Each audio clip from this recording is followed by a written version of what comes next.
তাহলে কি যুবরাজের বিপদ কেটে গেছে? তাই বুঝি আপনি সুতো খুলে দিতে বলছেন? আক্ষরিক অর্থে আমরা কোনো সংবাদ পাইনি ঠিকই, কিন্তু আমার বিশ্বাস যুবরাজ তার সমস্ত কার্য সমাপ্ত করে রাজধানীর পথে যাত্রা শুরু করেছে। সত্যি সত্যি বলছেন আপনি? এ আমার অনুমান মাত্র, তবে আমার অনুমান কখনো মিথ্যা হয় না মা। দাও, এই সুতোটা দাও।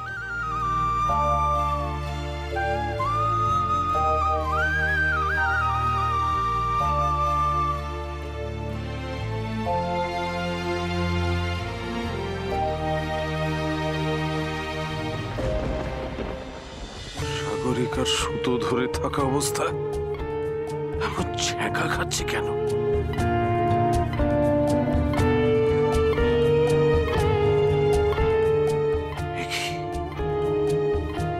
আলাদা সুতো, তবে কি এই বুড়োর নজর দেখছে আমার উপর থেকে সরছেই না। একে খুব শিগগিরই আমাকে নিকেশ করতে হবে। বুঝেছি, তার মানে সাগরিকা আমার দেওয়া সুতো বদলে দিয়েছে। এই সুতো পাল্টে সে আমার সন্দেহকে সঠিক প্রমাণ করে দিল। আমার মনে আর কোনো সংশয়, কোনো দ্বন্দ্ব নেই।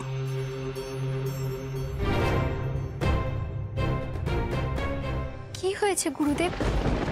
আপনাকে এমন চিন্তিত দেখাচ্ছে কেন? না না, কিছু নয় মা। তবে তোমায় একটা কথা বলি, তুমি একটু সাবধানে থেকো। হঠাৎ এ কথা বলছেন কেন গুরুদেব? তোমার ভালোর জন্যই বলছি মা, কথাটা মাথায় রেখো। এবার আমি আসি মা।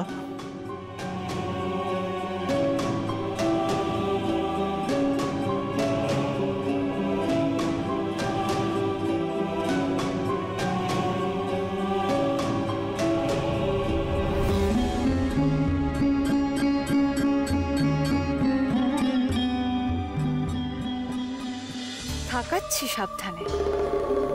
যা সন্দেহ করেছিলাম ঠিক তাই। এই বুড়ো সবটা বুঝে ফেলেছে। আর দেরি করা যাবে না, খুব তাড়াতাড়ি এর একটা ব্যবস্থা যে আমাকে করতেই হবে। আমার মনের সকল সংশয় দূর হয়েছে। সাগরিকার স্বরূপ আমার কাছে এখন পরিষ্কার। এবার আমাকে এই সত্য প্রমাণ করতে হবে মহারাজের সামনে। কিন্তু এই সুতো দুটো নিয়ে যদি মহারাজের কাছে গিয়ে বলি সাগরিকা সুতো বদলে দিয়েছে, তাহলে কি তিনি বিশ্বাস করবেন? মনে হয় না। মহারাজ যেভাবে সাগরিকার প্রতি স্নেহ বৎসল হয়ে পড়েছেন, তাতে এইটুকু প্রমাণ তাকে বিশ্বাস দেওয়ানোর জন্য যথেষ্ট হবে না। তাহলে কি করব? আরো প্রমাণের জন্য অপেক্ষা করব, কিন্তু তাতে দেরি হয়ে যাবে না তো? ছেলেটার কোনো খবর পেলেন মহারাজ? প্রবালদ্বীপ থেকে কোনো খবরই আসেনি? না, এখনো কোনো খবর। মহারাজ,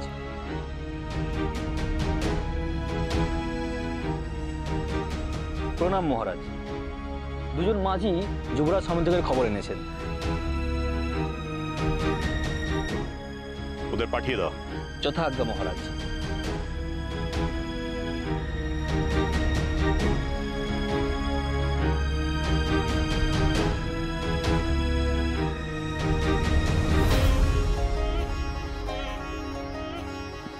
প্রণাম মহারাজ। বলো বলো, কি সংবাদ? যুবরাজ সামন্তকের প্রবালদ্বীপের কাজ সম্পন্ন হয়েছে মহারাজ। তিনি কালই রওনা দিচ্ছেন সেখান থেকে। আর কিছুক্ষণের মধ্যেই হয়তো তার নৌকো নক্ষত্রগড়ের ঘাটে এসে ফিরবে।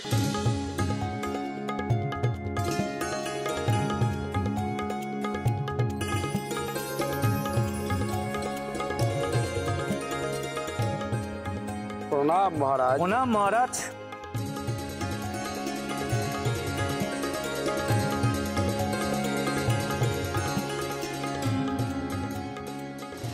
হে ঠাকুর, ঠাকুর তোমার অশেষ কৃপা। তুমি আমার প্রার্থনা শুনেছো ঠাকুর। আমার ছেলেটা সুস্থ শরীরে বাড়ি ফিরছে। ঠাকুর, ঠাকুর এটুকুই তোমার কাছে চাওয়ার ছিল, এটুকুই চাওয়ার ছিল। তোমরা অহেতুক উৎকণ্ঠিত হয়ে পড়েছিলে।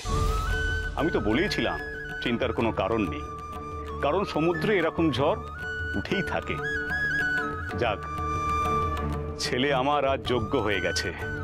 প্রবাল দ্বীপের অমন গভীর সমস্যা সে এত তাড়াতাড়ি সমাধান করে ফিরে আসছে।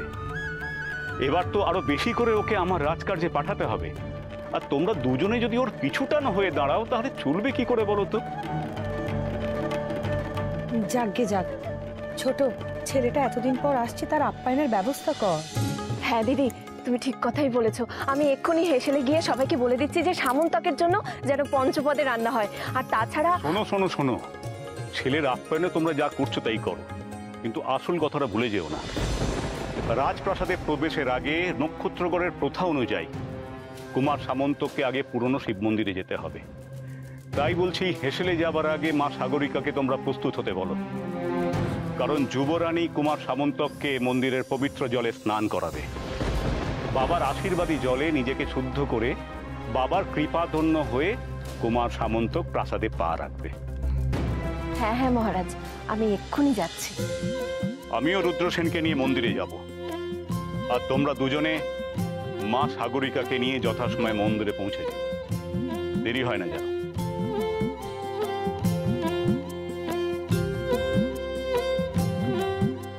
দিদি, আমি বরং হেসেলে গিয়ে সবাইকে বুঝিয়ে দিয়ে আসি, কেমন?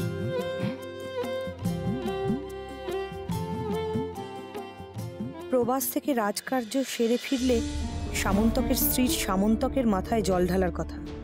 প্রথা অনুযায়ী তাই হয়ে এসছে এই রাজবংশে। শুধু সাগরিকা জল ঢালবে? সুধাও তো সামন্তকের স্ত্রী।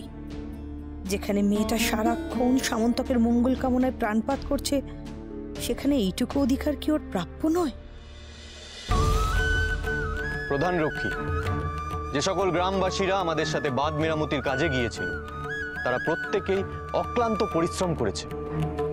তাদেরকে আমার তরফ থেকে ধন্যবাদ জানাবেন। এখন সবাইকে তাদের নিজস্ব গৃহে গিয়ে বিশ্রাম নিতে বলুন। আমি কাল এসে সকলের সাথে দেখা করব। এখন আমি মন্দিরে যাব। আসুন সেনাপতি।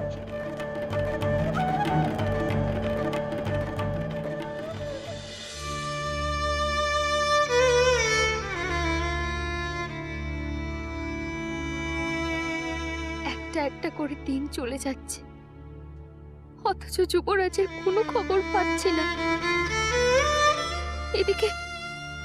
এদিকে মাও রাগ করে কোথায় গিয়ে বসে আছে কে জানে।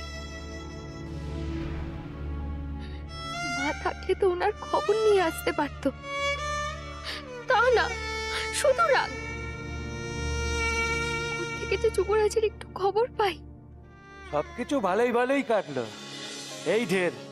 আমাদের যুবরাজ যেসব বিপদ কাটিয়ে প্রবাল দ্বীপের সমস্যা মিটিয়ে ফিরছেন, এটাই শান্তির। সবাই কত দুশ্চিন্তা করছিল। গোটা ব্যাপারটা যুবরাজ যেভাবে সামলালেন তা তারিফ করার মতো। চলো চলো চলো।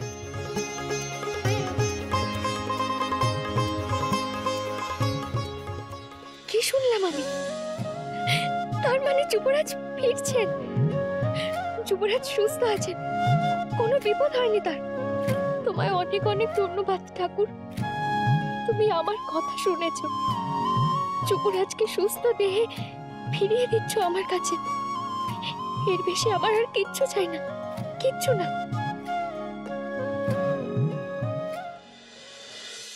আরে দেখো দেখো দেখো দেখো দেখো দেখো, বাজারের খেলা, বাজারে খেলা, হাসি খুশির খেলা।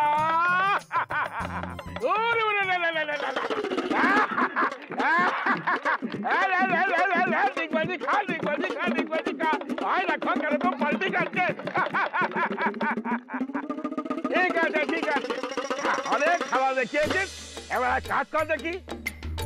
ওঠ। বস। আরে না না না, ওখানে না, ওখানে না, মাথারে বস, মাথারে।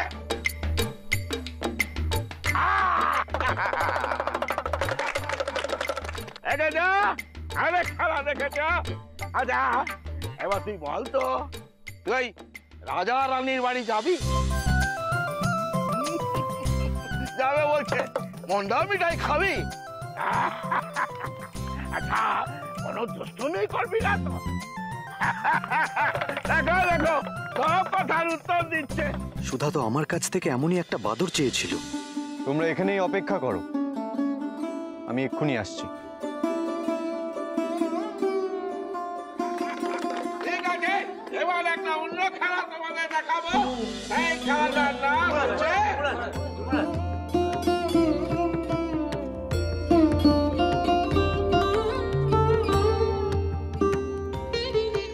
প্রণাম যুবরাজ। তোর কত সৌভাগ্য, দেখ যুবরাজ তোর খেলা দেখতে এসেছে। না বাচিকর, আমি ওর খেলা দেখতে আসি। আমি এই বাদুরটিকে কিনবো। মাফ করবেন যুবরাজ, আমি এই বাদর বেচতে পারবো না। কেন? আমি তো এর উপযুক্ত দাম দেব। কত মোহর চাই বলুন? যুবরাজ, মোহরই কি সব হয়?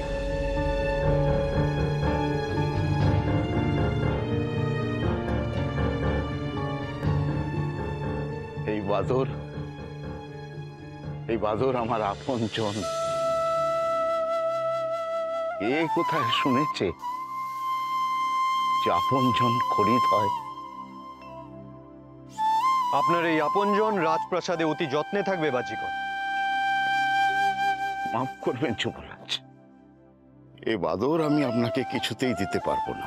একটু ভেবে দেখুন বাজিকর, এই বাদর আমার অত্যন্ত প্রয়োজন। আপনি কেন বারবার এক কথা বলে আমাকে লজ্জা দিচ্ছেন? বেশ, তাহলে আর আমি আপনায় জোর করব না।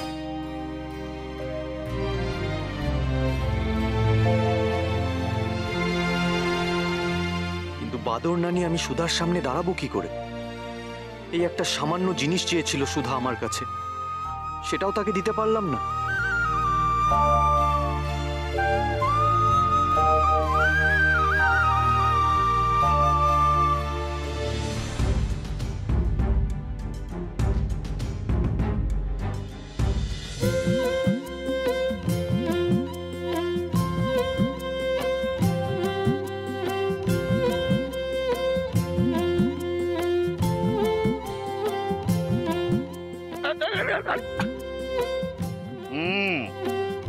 রাজবাড়িতে গিয়ে রাজবেটা হওয়ার শখ। বেশ, তোর যখন শখ তখন আমি আর কি বলবো বল। যা, রাজপুত্রের সঙ্গে যা। আপনার এই বাদর তো নিজে থেকেই আমার কাছে চলে এলো। ওর সমস্ত শখ আমি মেটাবো। এবার বলো, কত দাম দেব? এসব কি বলছেন যুবরাজ? আমি তো আগেই বলেছি যে ওর জন্য আমি কোনো দাম নিতে পারবো না। এখন ও যখন স্বেচ্ছায় যেতে চাইছে, তা বললে কি করে হয়? আমি তো ওকে বিনামূল্যে নিতে পারবো না। মোহর না নাও, অন্তত 3টে কড়ি তো তোমাকে নিতেই হবে।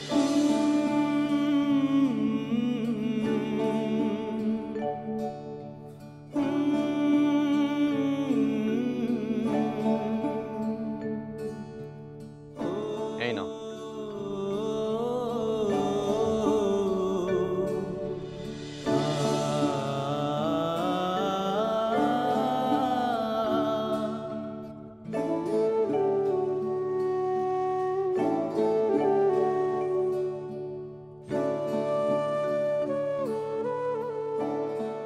ভালো থাকিস। চলি রে।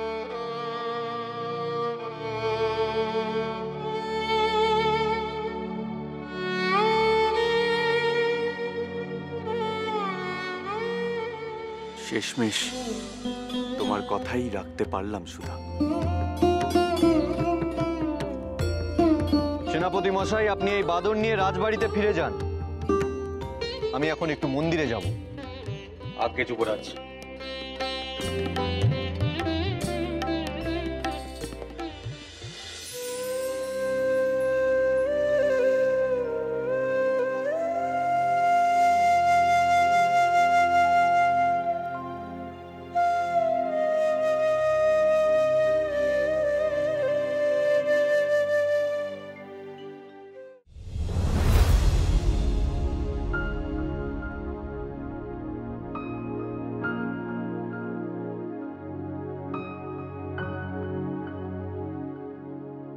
আচ্ছা মা, বলছে যে হঠাৎ করে এইভাবে পুজোর আয়োজন করা হয়েছে কেন?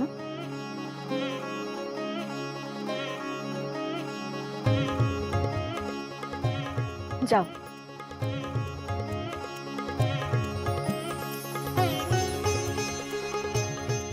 মা, এটি আমাদের রাজবংশের একটি বিশেষ প্রথা। কোনো রাজা যদি সমুদ্রযাত্রা করেন তাহলে রাজ্যে ফিরে এসে প্রথমেই তাকে যেতে হয় পুরনো শিব মন্দিরে। সেখানে শিব ঠাকুরের সামনে রাজার মা আর তার বিবাহিত স্ত্রী তাকে শিব ঠাকুরের পুজোর পবিত্র জলে স্নান করিয়ে দেয়, আর তারপর প্রবেশ করতে পারে সে রাজবাড়ির অন্দরে। এই প্রথা পালন না করে কারুর রাজবাড়িতে প্রবেশের অনুমতি নেই।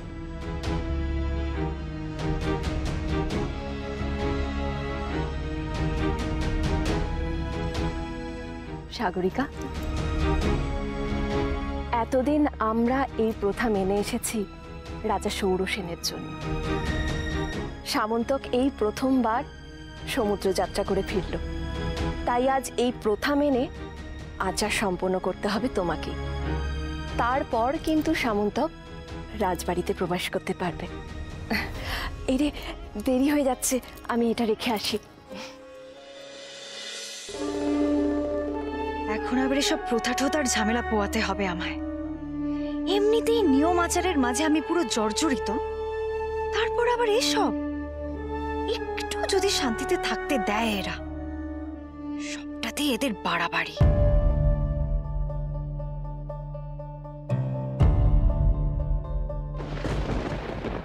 কি ভাবছো? কিছু না মা।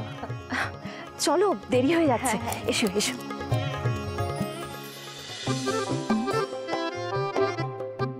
যাক বাবা, এইবার আমি নিশ্চিন্ত। জামাই সামন্তক ফিরে এসেছে, আর এদিকে বাদরও আমার মেয়ে সুধার কাছে পৌঁছে গেছে। ব্যাস ব্যাস, এখন আমি ছাড়া হাত পা। তবে এখন সুধার ছুরির কাছে মুখ দেখে লাভ নেই, সে আমার উপর খুব রেগে আছে। তার কাছে এখন যাওয়া যাবে না। ঠিক আছে, তার রাগ পড়ুক, তারপর তার কাছে যাওয়া যাবে। এখন আমি আর অমুক হচ্ছি না, বড্ড পরিশ্রম হয়েছে। এবার একটু জিরিয়ে নি বাবু, একটু জিরিয়ে নি।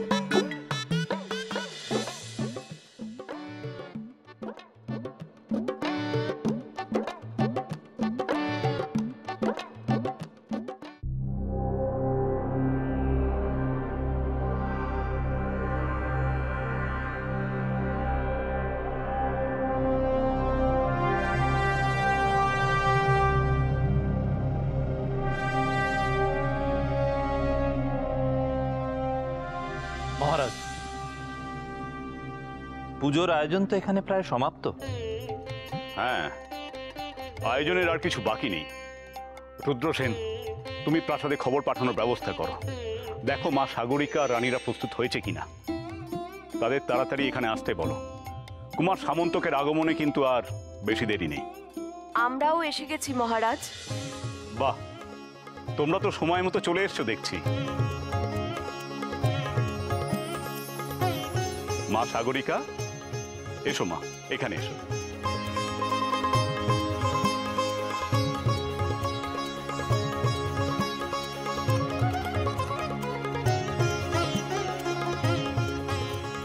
আচারের আয়োজন প্রায় প্রস্তুত। এবার কুমার সামন্ত এসে পড়লেই হলো। হ্যাঁ সেই, আমার তো আবার তাই নিয়েই চিন্তা, কুমার সামন্ত আদৌ মন্দিরে উপস্থিত হতে পারে কিনা। না মানে যুবরাজ সামন্তকে প্রবাল দ্বীপে যাওয়ার সময় অনেক বিপদের সম্মুখীন হতে হয়েছিল, তো কি জানি আবার কি হয়। এসব কি অলক্ষণে কথা বলছো তুমি? দিদি, আমি শুধু সম্ভাবনার কথা বলেছি। যুবরাজ সামন্তকে তো আবার সমুদ্র পক্ষ দিয়েই আসতে হবে। ওরে বাবা, আবার যদি সমুদ্রে ঝড় তুফান ওঠে, যুবরাজের আবার কিছু হবে না তো? কিচ্ছু হবে না যুবরাজের, তিনি আসবেন। তাকে যে আসতেই হবে, কারণ গত কদিন ধরে আমি টানা ঠাকুরের কাছে যুবরাজের জন্য প্রার্থনা করেছি, যাতে উনি সুস্থভাবে ফিরে আসেন। আমার এই প্রার্থনা কিছুতেই বিফল হবে না। মা সাগরিকা, তুমি হলে নক্ষত্রগড়ের যোগ্য যুবরানী। আমি তোমাকে আশীর্বাদ করছি মা।